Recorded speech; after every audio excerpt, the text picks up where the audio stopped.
Welcome back to SewCal Socialite. Today I am going to be talking about Vogue 7975, which is this pattern. You can see it. There we go. It's not really showing up too well, but we're looking at view C. And I made this for my cousin for her birthday.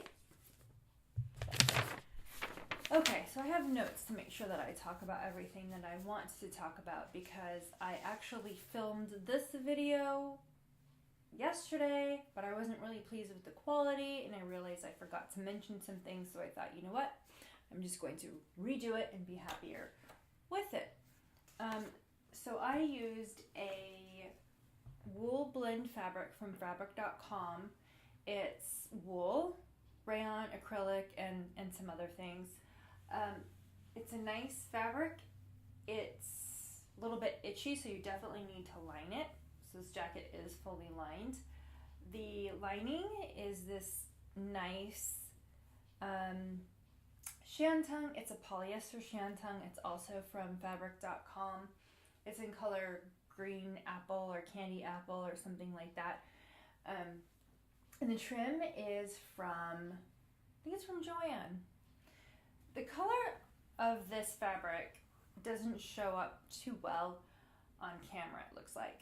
It's an awesome fabric. It's a tweed, olive green, kind of a forest green, and it has some little bits of like a light yellow and some royal blue and red throughout. It's a really nice fabric and it's super fun, and it's definitely a color that my cousin really likes, and she definitely likes pops of color. So the lining worked out really well, and this is my first time making something like this.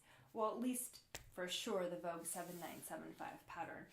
And overall, I have to say that I think the pattern is pretty easy in general. There are a couple of things that caused me some grief, and I will get to those.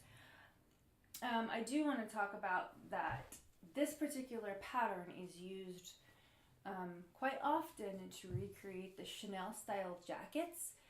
It's used in the Craftsy class, the Iconic Tweed Jacket. But in that class, they don't follow the pattern instructions. They use way more couture techniques to finish or to construct the garment. So there's a lot more hand sewing, though there was more hand sewing in this than I thought. The lining is not bagged, so that means more hand sewing, which if you've watched some of my other videos, you know that I am very wary of hand sewing, but I am trying to overcome that fear and get better, and I feel like this garment really helped me feel more comfortable with hand sewing, especially because I'm really proud of the lining. So yeah, some other notes that I have here. As I was saying, that the Iconic Tweed Jacket video, or Craftsy Bluprint class I should say, employs more couture techniques like quilting the lining inside and also putting that chain at the bottom to weight the jacket down. This pattern, the pattern instructions for this do not call for that.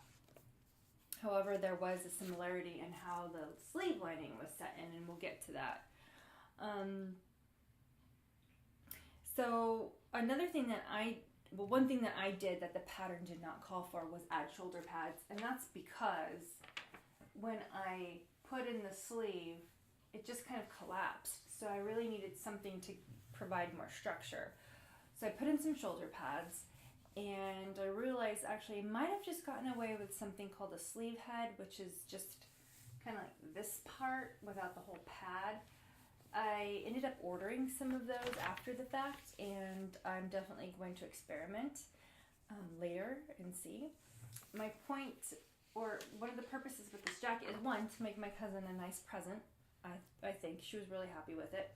And two, to practice sewing this type of jacket, and I have a few more that I'll make to feel more comfortable, but I do want to make this jacket using full couture techniques because I have some very special fabric that I got at Joel and Son in London, and I'm definitely going to practice before I cut into that amazing and very expensive fabric.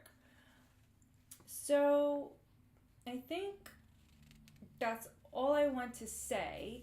I am going to do close-ups of this jacket so you can get a better feel of the work I put into it and see how it's made. The fit was really great. It fit my cousin very well, and we pretty much wear the same size, so I know that I cut a 12.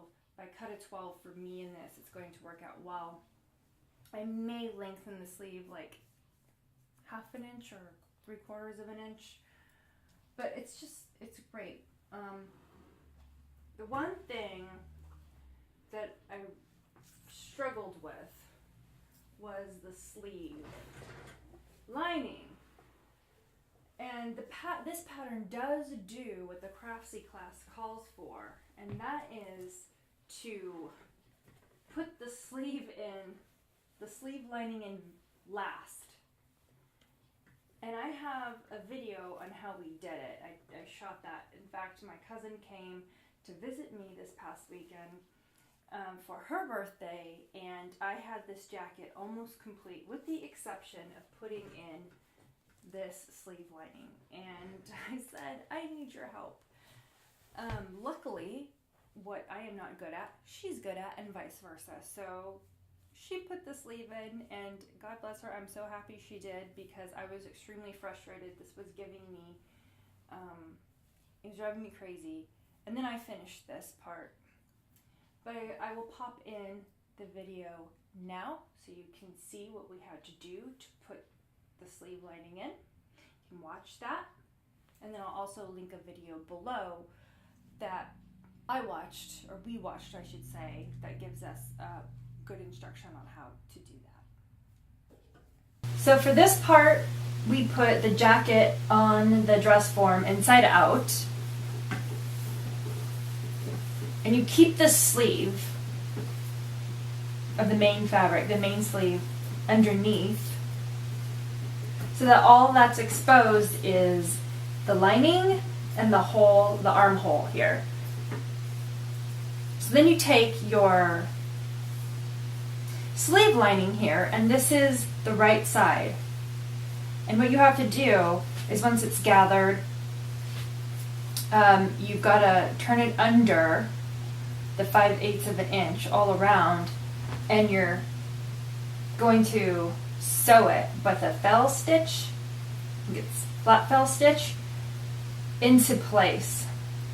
But of course you have to first make sure that you get your markings matched up, your notches matched up, and then you're going to sew it into place. So it's actually kind of tricky. And to help me out, I did mark the 5/8 stitch line on the bodice lining, and then I'm just folding it over 5/8 here, match it up. You'll want to pin it all around, and then you just go in with your stitch, and that should do it. My lovely cousin did it for me on the other side because she's much better at hand stitching than I am. And so this is how it looks. This is what we ended up with. I think it's fine, and this is our first attempt. I think it actually looks really good. I mean, it's inside the lining. Yeah. So I just wanted to show you how this last part is done. Okay, so I wanted to do a few close-ups of this jacket so you can get a better feel for how it's constructed. So with my jacket, I am noticing that it likes to kind of pop open and curl this way, and it kind of does that here as well. And I'm wondering if I put in some more stabilizer or interfacing, if it would still do that. Now mind you, the facing of this, which is this part, is interfaced, and that is the only part that is. So we have the patch pockets here. This trim all around. Get a good feel for that.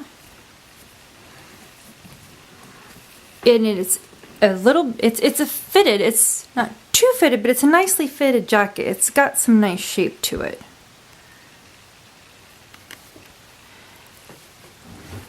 And what I'm going to do is just turn it around here so you can see.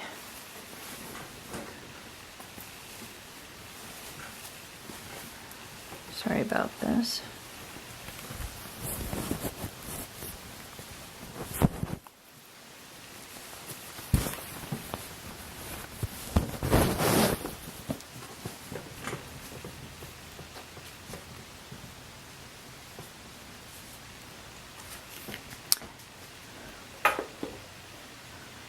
So I've taken one of the sleeves and turned it inside out so you could see. This, of course, is hand, and focus, is hand stitched. This is the flat fell stitch, how you set the sleeve in.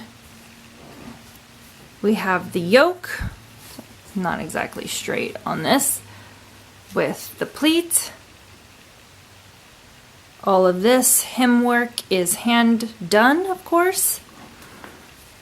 The sleeve still inside, and then you've got the facing here. So this, maybe you can see the fabric color better. It's really pretty.